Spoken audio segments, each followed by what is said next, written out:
Yeah, hey everyone, Brian with you from TheGameCommon, and we are doing more of our AI-only championship series, our Spring 2020 championship series, and we are on the final group, and this is the Gathering Storm Civs. We have Canada, we have Eleanor of Aquitaine, we're using the France variant, we have Matthias, we have Pachacuti, we have Mansa Musa, we have Coupe, Soliman, Dido, and Christina. So we're going to see which three civs can make it through here. In our last series in Group 4 with the Rise and Fall, who made it? We ended up having Lataro, Chandragupta, and Robert the Bruce. Robert the Bruce actually pulling one out. Good job. So everything is set up like normal. We're on deity, game speed standard, disaster intensity popped up, shuffle map, 315 turns. There's our seed, and we're gonna go ahead and load in, and we'll be right back. All right, let's see what everything looks like. So we have continents again. That might be okay for the Maori. Honestly, continents is probably the best option for them, but we shall see whether or not that works out.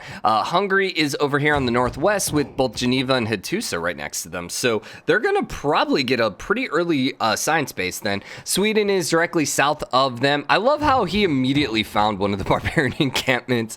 Dido then is on the furthest south. Is this all one continent? This is, so any coastal city she puts down here is going to be fine on loyalty. Oh, and then, Eleanor of Aquitaine's over here as well. That's going to be interesting.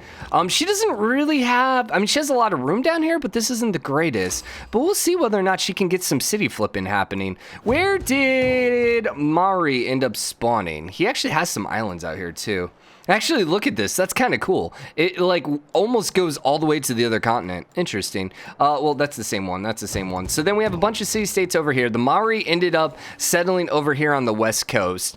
That's not a terrible spot. It's not a terrible spot. They might actually be okay here.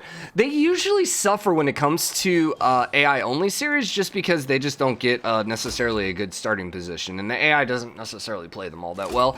Mali did start up here with the desert, and they're going to be right on top of Ottomans, so we're going to see some early aggression there probably from the Ottomans. Then we have, interesting, we have Pachacuti down here with Canada, who is in the tundra. And then there's a whole lot of just empty space here, so...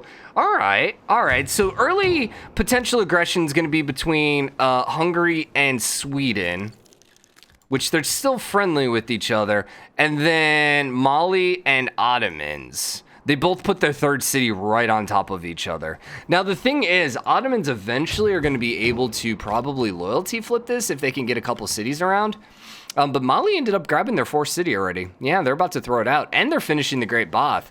And they're going to beat the Ottomans to it, which might actually make the Great Ottomans a little more likely to declare war, but we will see. All right, let's go ahead and confirm. Speed things up. Mali got their second town down. They're a little bit behind on the third. I wonder if they're going to go settle over there. Probably. Okay, so these guys are not yet at war with each other. These guys are not yet... I don't think they're at war. Yeah, I think this was, you were just healing from the river flooding. Anyone else? Yeah, actually, Sweden is fighting barbarians. Never mind.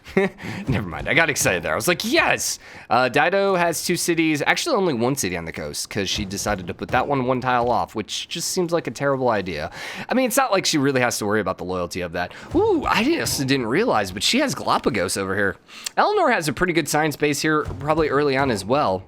And Hungary is currently being invaded by barbarians, so we'll see how that goes. He declared war. He is pushing Sweden. Yeah, we'll see how that ends up going. Probably gonna end up, being able to conquer one of those cities, Hungary. And we do have war over here now. Mali actually looks like they're the ones that declared the war because they are currently on the offensive. But I think Ottomans are going to be able to hold them back, at least for now. Uppsala is taking damage. The downside is she is also fighting some barbarians, which is kind of being a little annoying. But then again, so is Hungary. Hungary might not be able to grab anything simply because they have just this massive barbarian invasion to their north. And Dido declared war on France, which, okay. I mean, that's pretty... I guess she's got going for the fact that France over here doesn't have that many troops, mostly because I think she was focusing down the Wonder.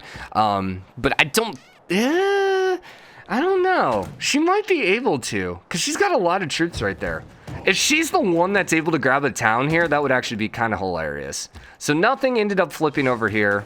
Barbarians are going crazy. Doesn't look like anything's going to end up flipping over here. Mali are starting to get pushed back. Maori did get city number 3 down, and he put it right there, which is not a bad spot. Pachacuti and Canada are peaceful for now. The AI not being able to declare a surprise war is going to be rather interesting because, you know, the AI doesn't know how to not declare a surprise war. Ruan is taking some damage here, and it looks like she might be able to take it. I think she's going to be able to grab it. She's not going to be able... Actually, she will be able to hold it. Yeah, she will totally be able to hold it because it's on the same continent as her home one. That is actually hilarious. Wait, what? What? Oh, no. It needs the thing, right? Can move original capital. Begin the game. 100% loyal. Coastal cities founded by Phoenicia. Oh, you have to actually find them. All right. I didn't realize that. Okay, never mind. Then that's totally going to flip back to France.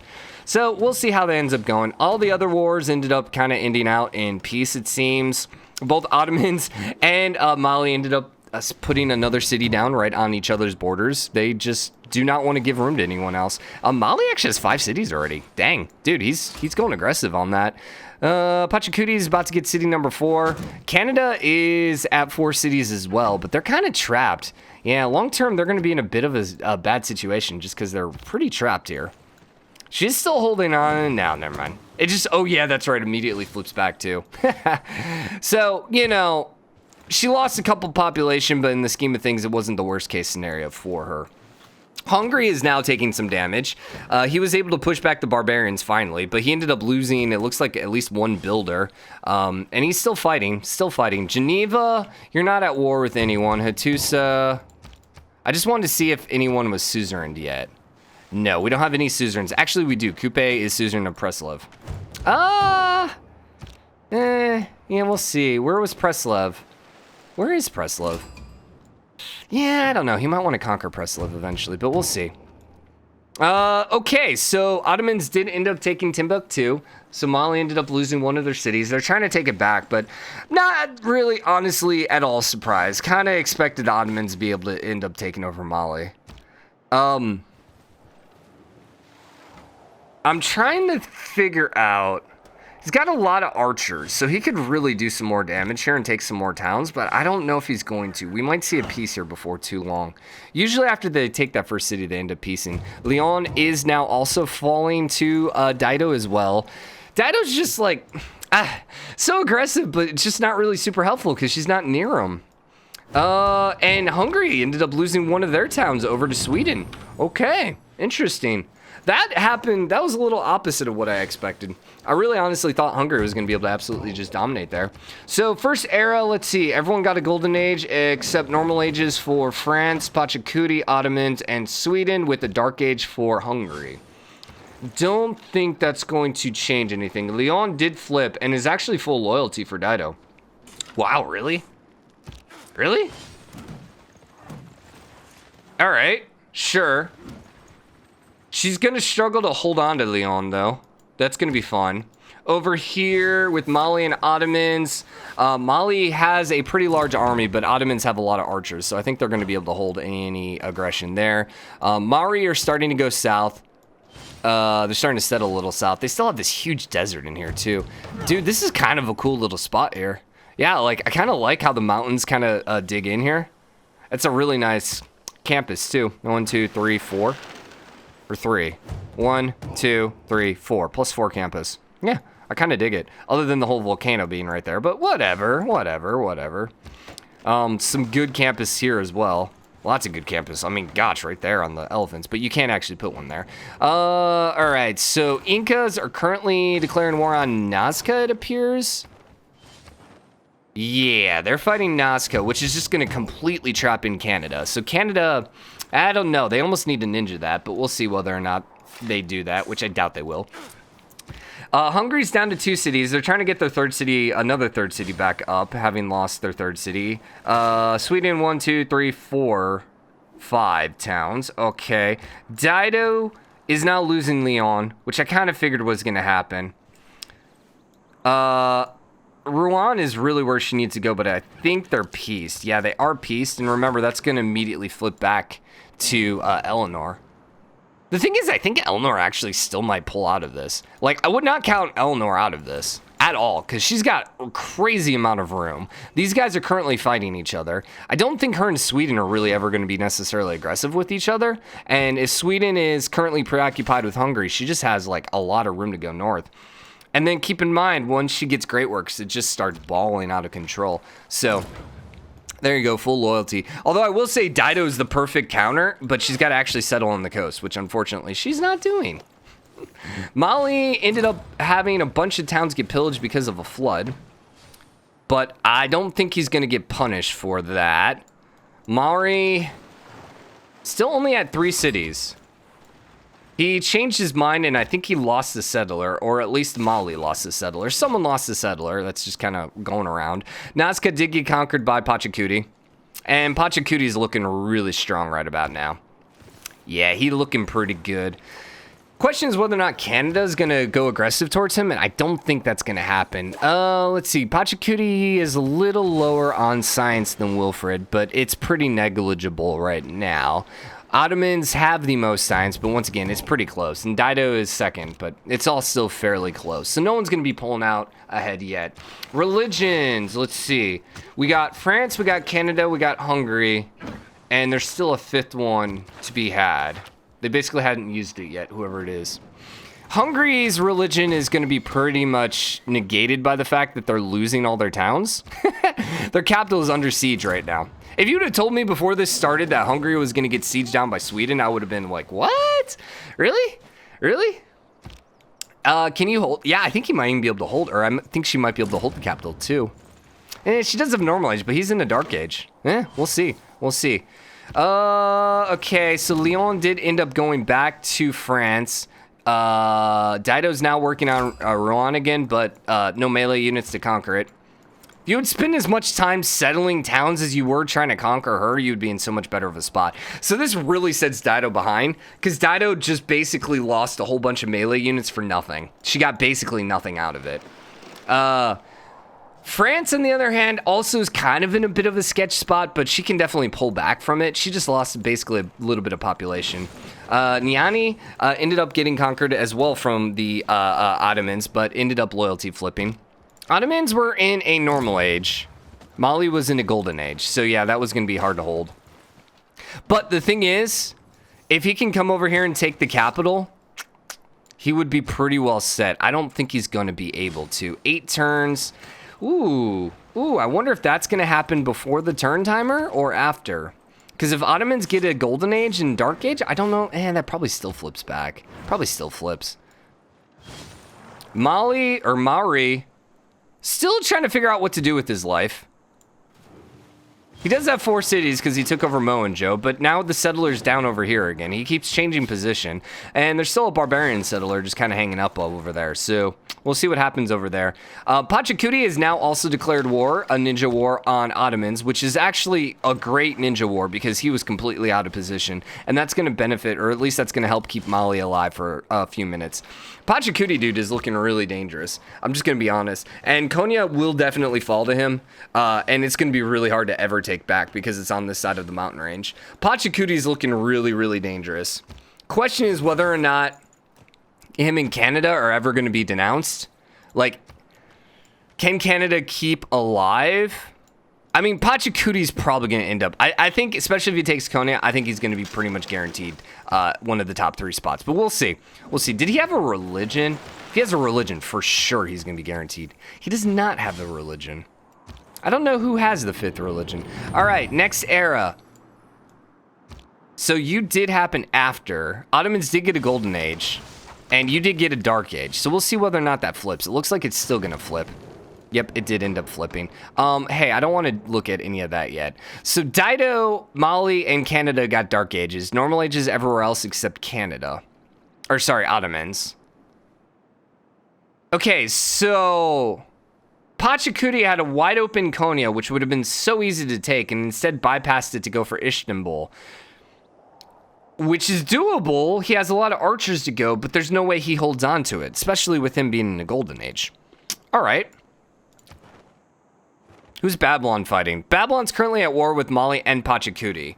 Pachacuti has the troops. Mali has the potential to ninja, though. The Maori. Sorry, not Mali. Maori. Oh, my God. Everyone sounds the same. Dido did start filling in some of this territory. It looks like Eleanor is finally going to start pushing north, but she does have some danger up here because she has a lot of units to deal with, a lot of barbarian units. Sweden is still pushing on Hungary, but it doesn't look like she's in a position to take anything else. Military-wise, Kupe has the largest military, and it's not even close. Everyone else is pretty even, except Pachacuti is looking pretty good, and Dada's looking pretty good, too. Where is Eleanor? Eleanor is only at 130. Yields... Soliman has the most, and Christina's in second place. Pachacuti declaring war on him really sucks for him, but if he can hold on, I think he's still going to be, in a great spot if he can hold on. Then, well, let's look at score real quick. Soliman's in first place, Christina in second place, Dido in third. I'm actually surprised Pachacuti's not in third. I'm a little surprised he's a little further behind. He didn't have a religion, right? Yeah, that might honestly be the thing that's setting him back. So his religion's at 0. Dido's at 14. Yeah, so that's why she is ahead of him. Christina doesn't have a religion, and neither does Soliman. So actually, everyone except Dido that has a religion is not in the top 3 positions. Rather interesting. Oh, hey, we don't have to vote. We can just skip. Nice. Nice. Who's going to grab Babylon? That's going to be kind of key here. I think Pachacuti's gonna be able to take it, because he should be able to shoot there. Military aid for Eleanor. Okay, he should be able to shoot here and then attack there and take it, especially with the crossbow. But with the barbarian swordsman right there, the AI might break and focus on that swordsman. I'm really intrigued. Also, he gets to go first. If he does not take the city, okay, he did. If he did not take that city, then Maori was definitely going to take it. It is going to flip over to Maori, though. I think. Actually, that's a good question. It might be flipping over the Ottomans. Yeah, it is flipping over the Ottomans. That golden age is really beneficial right now. Okay. Eleanor is about to make a whole bunch of cash, which is good, because hopefully that's going to keep her army in a decent size. How goes her theater squares? She only has 1 right now. Also, I'm trying to think other great works. No, she has another one. Rouen has one as well. Yeah, if she gets a golden age, man. Candy might start flipping. Honestly, Sweden might be in some issues. They might have some issues. The other thing, too, is that she can pick up some relics. If she gets... That's what we got to keep an eye on, is whether or not she gets Mount St. Michel. If she gets Mount St. Michel, it might be GG. She might just be able to start rolling. Last AI-only series, she was able to really start taking some towns. It was pretty epic watching. Hungary looks like he's going to be able to defend. His encampment is up, which is good. He's still fighting a ton of barbarians. That's probably like his biggest threat right now. Buddha is under siege, but not really any melee units there to take it, so. I would also expect the Maori to declare war over here eventually on Mali. I think it's just a matter of time. I can't imagine him being super friendly. Wait, what? Wait, what? He's at war? No. No. You at war? Yeah, you're at war with the Ottomans still. Okay. Yeah, I clicked on the wrong guy. Ottomans are popping out pikemen and knights, so that's going to be very helpful. Unfortunately, all the Mali cities now have walls, which is going to be a little hard for him to take. He's going to have to probably wait a little bit and get some musketmen if he's going to hope to take those guys out now at this point. Pachacuti never took Konya. He's still potentially pushing towards Konya. The knight is going to make it really difficult. His unique unit, is that not a scout tree, correct? Inca. I'm pretty sure it's S-Inca. Also, my caps lock are on. I'm pretty sure it's the scout tree, right? Replace the skirmisher. Yeah. Range of 1 with 40 range strength. It's not bad, but it's, scout tree, so it's not really going to help. These crossbows could potentially just wreck this knight, though. I mean, he could, but, where is he going to actually take over the town? Also, what happened here? I assume probably a hurricane. Yeah, I assume a hurricane. But who knows? Buddha is once again taking damage, but there's no melee unit to take it. Sweden's also losing Hungary's town. How goes Eleanor? She's still stuck in the same area, and she ended up losing her settler to the barbarians. Wow. I don't think she's going to pull out of this. I don't think so. I was really rooting for it, but I don't think she's going to be able to. Mali's spreading religion. He's doing a pretty good job, and he's starting to fill in some of these towns up here that Maori ended up passing on. Although Maori is going to end up throwing a town over there. But he's still just kind of hanging out. He doesn't really have much of an army, Coupe. He does have an army. I don't really see it, though. Yeah, I mean, I guess he has some troops up there. If he goes and starts warring Mali, maybe. Especially if he triggers it about the same time that Ottomans are fighting him. There's some potential down there. Pachacuti, I think, did end up piecing him out. No, he's still at war. He's still at war, but Ottomans just decided they're going to go invade because he's pretty confident that Incas can't do anything to him. And Canada's just down here being peaceful. They're being Canada. They don't have any ice hockey yet, but they're Canada. They're Canada. Dido, I'd assume, is going to go after Antioch, unless they are suzerain. No, I would think it looks like they're going for Antioch. Come on, man, Eleanor, I really believed in you. I'm impressed with Sweden here. She ended up taking Buda. She ended up taking it. I'm seriously impressed by Sweden. They are working really well. I don't know we've ever seen Sweden play this well, but keep in mind, this is only the second AI Gathering Storm series with Sweden, so. But Sweden's one of those civs where, like, when I see them in the game, I'm not like, oh crap, Sweden. Like, I'm not really worried usually about Sweden. Generally, religiously, they tend to be a bit difficult because they tend to get a little crazy when it comes to religion, but I don't even think she has a religion. Maybe that's why she has so many units right now, because she's like, screw it. If we can't get a religion, we're just going to go crazy with military then. I don't know. Maybe her agenda is more military focus? All right, Preslev is going to, well, it's being attacked right now by Maori. If the Maori can take Preslev, he needs it. Yeah, he needs it. He needs it. He really needs to probably start looking down here as well. But we'll see. I think Ottomans and Inca are peace. No, they're not, but Inca are kind of just not fighting. And Mali now has some walls and some encampments, so they have some pretty strong units here. God, that's just in the perfect place just to siege down Edirne. Just put a nice little catapult here and just go boom, boom, boom. Oh, I would love it. I would love it. Buddha's full loyalty. Is Sweden in Golden Age? No, they're normal. And Hungary's normal, too. Good to know. Good to know. Deberkin is probably at some point going to end up flipping, if not getting captured straight up by Sweden. I can't imagine that not eventually going over Sweden. At some point, probably this next era, we're going to see Sweden get a golden age. We can look and see. Empire, Sweden, Christina. No, she's got a dark age incoming. Ugh. Hungary's also got a dark age, but Hungary's a little closer to getting a golden age. Oh, and we got to wrap this episode up here. So, all right, we got a nice little start for our last group here. She still doesn't have her settler back. She has another one. This encampment's just wide open for the taking. She just needs to go grab it, man. But she has, like, no military. Suleiman's at 89. Matthias is at 40. Eleanor's at 51. We have 3 civs that just have no army. Absolutely no army. You think Canada? What are the odds? It's like, what are the odds that you declare on Incas? Probably not great. He's building synagogues. What's our score looking like right now? Suleiman's in first place. Pachacuti's second. Coupe's in third. Coupe is in third. Christina's not even in top 3. And that's having taken over pretty much half of Hungary. At the bottom, we have Hungary, Canada, and Eleanor. Freaking Canada, man. They've literally just been kind of there, and they're all the way in, like, almost last place. Okay, well, anyways, hope you guys enjoyed the episode. If you did, drop a like, comment. Let me know what you think. As always, hit the subscribe button, join the game, comment, share your support. Mari's going to need some more troops here if he's hoping to take it, because these guys are all really hurt. But I'll see you guys later. Bye, everyone.